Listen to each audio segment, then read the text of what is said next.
అన్నా బండి వస్తుందా? మందు ఉంది. లేదు లేదు రాదు పండి.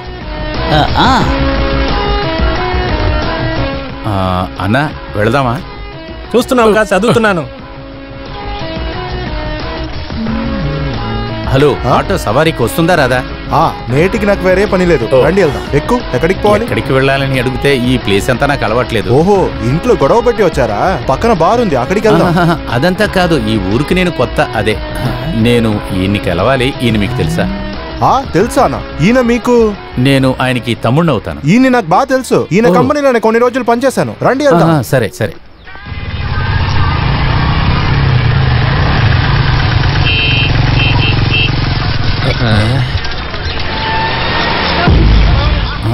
ఎక్కడ ఆయన ఆఫీసు? ఇక్కడ మాత్రం కాదు, సిటీలో చాలా జాగాలో బ్రాంచ్ పెట్టుకున్నాడు. అవును, ఇక్కడే మెయిన్ ఆఫీస్. స్ట్రైట్ గా వెళ్ళి రైట్ తీస్తే చాలు.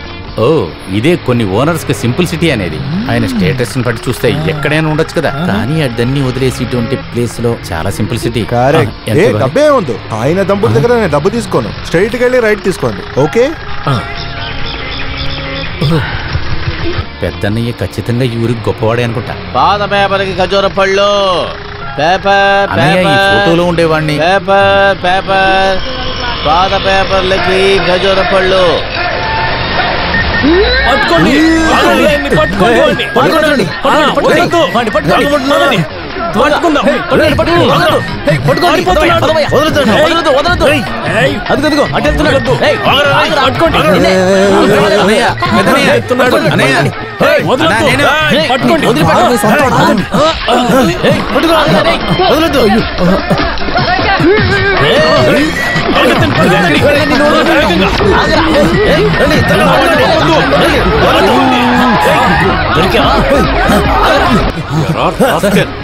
ఎప్పుడు ఇదే పనా? వాడిని నేను చూసుకుంటాను.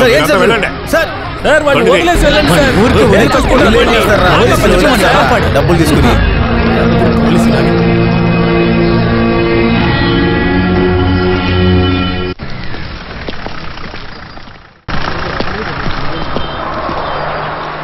City police station.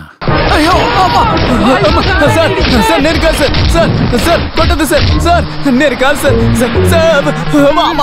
సార్ అయ్యో, ఇది ఎంత బాగుందో.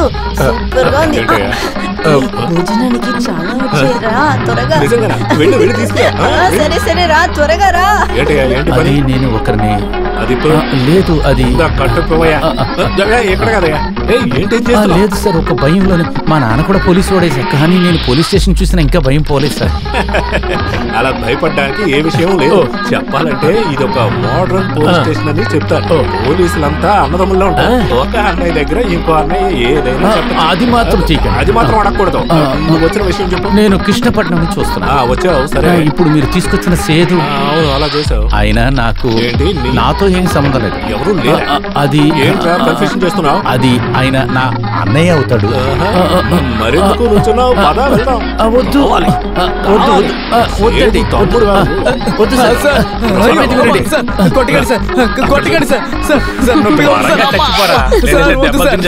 ఇదిగోండి, బాగుంటుంది. నువ్వు నన్ను పట్టుకుని అలాగే జీప్ లోకి తోసేసా చూడు, అది ఒరిజినల్ గా అనిపించిందిరా. కానీ నేను మీకు కన్ను చూపించాను. ఈ మధ్య నీకు సైకిల్ ఎక్కువయ్యారా? నేను అంతా గమనిస్తూనే ఉన్నాను. నాకు ఒళ్ళు నొప్పులు పుట్టాయో జాగ్రత్త.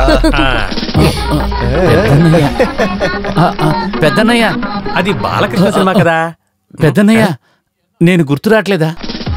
కృష్ణపట్నం మాధవి గారు అబ్బాయి జైశంకర్. నాకు ఏ జయ్యి ఏ మాధవి అమ్మాయి ఎవరో తెలీదు. చిన్న వయసులో నేను చేసిన ఒక చిన్న తప్పుకి మీ నాన్న నాకు వేసిన శిక్ష ఆయన నాకు కత్తి పెట్టి కోసింది. ఇంకా అక్కడే ఉంది చూడు పెద్దన్న. ఇలాంటి మచ్చలు అందరికీ ఉంటాయి. అది కాదు, ఇదిగో ఇక్కడ ఇక్కడ ఇక్కడ చూడు. నాకేమీ తెలియదు. అయ్యో, నేను ఎలా చెప్పాలి? మీరు కొంచెం లెగండి, మీరు వంగండి, వంగండి అన్నాను కదా, వంగండి. ఇదిగో ఇది చూసారా మీరు? ఇది పెదనాన్న 4వ తరగతి చదివేటప్పుడు వీడు దొంగతనం చేశాడని ఆయన గీసిన గీటి. చాలా ఉన్నాయిరా. అయ్యో, ఏంటివి ఎక్కువగా ఉన్నాయేంటి? నేను చెప్పింది అదేరా, అలాంటివి చాలా ఉన్నాయి అని ఒంగో పెట్టింది చాలరా. అసలు నేను ఇక్కడికి ఎవరు రమ్మన్నారా? అది అలా ఉన్నాయి. మా పెద్దన్ని ఎందుకు పట్టుకున్నారు మీరు? ఏంది, పోలీసు వాళ్ళు పట్టుకున్నారా? ఎవరిని పట్టారు? మీ పెద్దన్నయ్యని ఎవరు కొట్టకుండా కాపాడడానికి ఇక్కడ తీసుకొచ్చారు. ఊర్లో ఉన్న వాళ్ళు మా పెద్దని కొడతారా? ఎందుకు? డబ్బు నగలు దొంగలిస్తే కొట్టరా ఏంటి? దొంగతనమా? నాకేమీ అర్థం కావట్లేదే.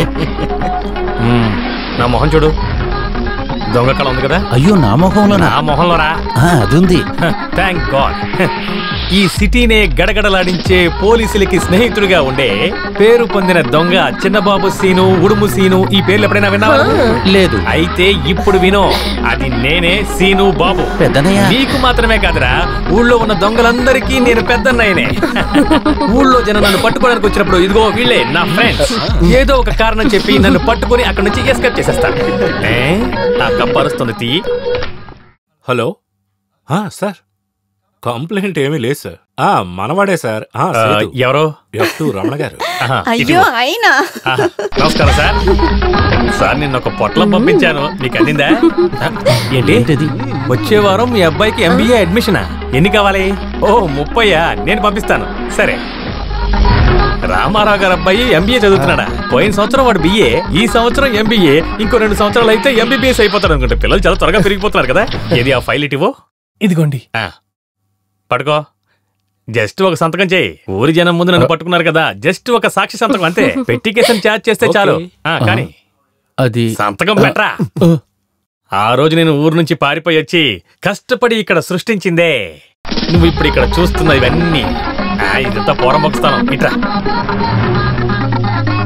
ఇదేరా నేను కష్టపడి ఏర్పాటు చేసిన అండర్వేర్, అండర్వర్.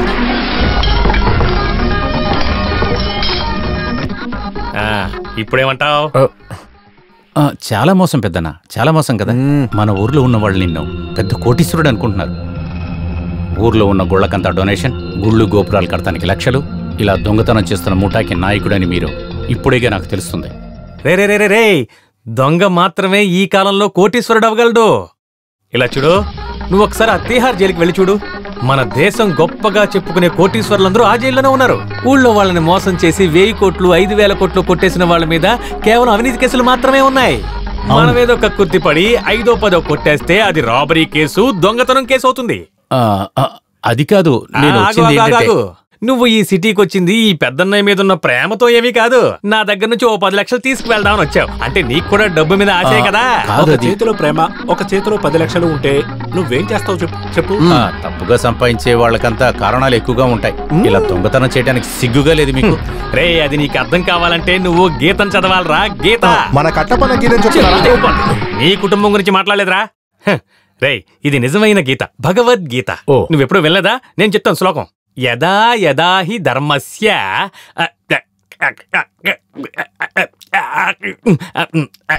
నిన్న గొంతులో చేపమూలు గుచ్చుకుపోయింది, అందుకే చెప్పలేకపోతున్నాను. నువ్వు సంపాదించింది ఏదైనా నువ్వు తీసుకొచ్చిందా? నిన్న ఒకటి చేతుల్లో ఉండింది, రోజు మన చేతుల్లో, రేపు ఇంకొకటి చేతిలో. ఇప్పుడు నీకు అర్థమైందా? రేయ్, నువ్వు నాతో ఉన్నావు అనుకో, 10 రోజుల్లో 10 కోట్లు నువ్వు సంపాదించేలా చేస్తాను. దొంగతనం చేసిన డబ్బుగా నాకొద్దు. అయితే రిజర్వ్ బ్యాంక్ లో నోట్లు కొట్టించి ఇవ్వమంటావా? రేయ్, ఇలా చూడు, నీకు అందమైన మొహం ఉంది, కింద మంచి బాడీ ఉంది. దీన్ని యూజ్ చేసుకుని దాన్ని క్యాష్ గా మారుస్తాను. ఒక దొంగ కష్టం ఒక దొంగకే బాగా తెలుస్తుంది. అవును, కరెక్ట్. వీళ్ళందరి మొహాలు చూసావు నువ్వు? ఉమ్మేయడానికి కూడా ఎందుకు పనికిరావు, అన్ని దొంగ మొహాలే. కానీ నీ మొహం అలా కాదు, అందమైన మొహం. నువ్వు ఇంకొంచెం పాలిష్ అయ్యే వరకు దొంగలకే రాజు అయిపోతావు. అప్పుడు నిన్ను ఎవరైనా దొంగ అన్నారనుకో, వాళ్ళు జనం చేతిలో దెబ్బలు తింటారు. మీరు నాశనమైంది కాక మమ్మల్ని కూడా ఎందుకు పిలుస్తున్నారు? అయ్యో రే దద్దమ్మా, ఈ ఊళ్ళో ఉన్న నీతి నిజాయితీ గల వాళ్లే కన్నీళ్లతో నాశనమైపోతున్నారు. చూడు, నువ్వేమీ దిగులు పడక్కర్లేదు. మనల్ని కాపాడడానికి దత్తన్ గారున్నారు. అటు చూడు, తొందరగా ఆన్ చెయ్యి. ఆయనే దత్తన్ గారు. చూసావు కదా, వ్యాపారంలోనూ రాజకీయంలోనూ అన్ని మెళకువలు తెలిసిన వారే దత్తన్ గారు. మంగళాపురం నుంచి ఈ సిటీకి వచ్చి డబ్బు సంపాదించిన వారే దత్తన్ గారు. ఆ ఢిల్లీ వరకు డబ్బులు ఎరవేసి ఈ ఊళ్ళో ఎమ్మెల్యే పదవిని సాధించిన వారే మన దత్తన్ గారు. ఆ దత్తన్ గారి లెఫ్ట్ హ్యాండే ఈ చిన్నబాబు సీను. ఆయన అండగా ఉండగా మనకెప్పుడు ఎటువంటి ఎదురు ఉండదు. ఎప్పుడైనా ఎక్కడైనా ఎలాగైనా దొంగతనం చేయి. నేను బయలుదేరతాను. చిన్న వయసులో మా ఊరు వదిలి పారిపోయిన పెద్దన్నయ్య ఇలా ఉంటాడని అనుకోలేదు. తర్వాత మీరు ఇంత పెద్ద దేశద్రోహిగా ఉంటారని నేను అస్సలు అనుకోలేదు. రే ఆగు, నువ్వు అనుకునేలాంటి దొంగలం కాదు మేము, అది తెలుసుకో. నేను చెప్పేది విను. నేను దొంగిలించిన డబ్బు సమాజంలో తిరుగుతూనే ఉంది.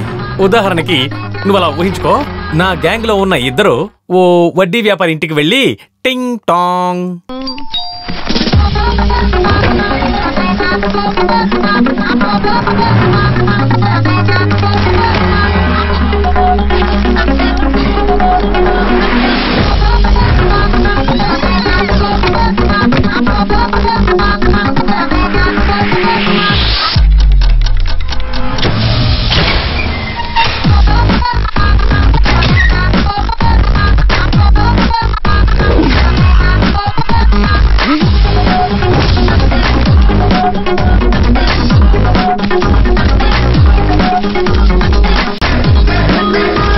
మర్చిపోవద్దు, నిన్ను అస్సలు మర్చిపోను.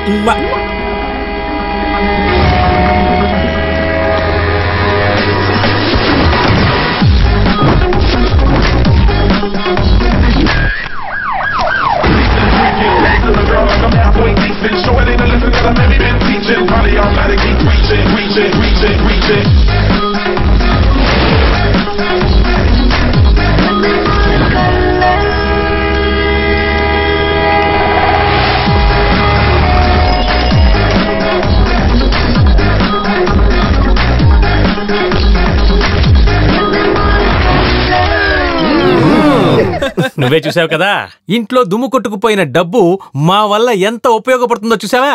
ఇప్పుడు చెప్పు, మేము సమాజానికి శత్రువులమా లేక మిత్రులమా? ఇక్కడ చూడు, నేను ఒక విషయం చెప్తాను. నా అన్నాను కూడా చూడను, ఇష్టం వచ్చినట్టు తిట్టే సజ్జాగ్రత్త. భయపడకండి, అక్కడే ఆగరా. నువ్వే నాకు స్టేషన్ లో జామీన్ ఇప్పించావు కాబట్టి స్టేషన్ పరిధిని దాటి నువ్వు వెళ్ళకూడదు. జీవిత గమ్యం నుంచి నేను బయటకు వచ్చాను. స్టేషన్ బార్డర్ దాటం నాకు కష్టం అంటారా? ఇంకోసారి అడగండి, చూడడానికి చాలా అందంగా ఉన్నాడు. అడగండి, పర్లేదు.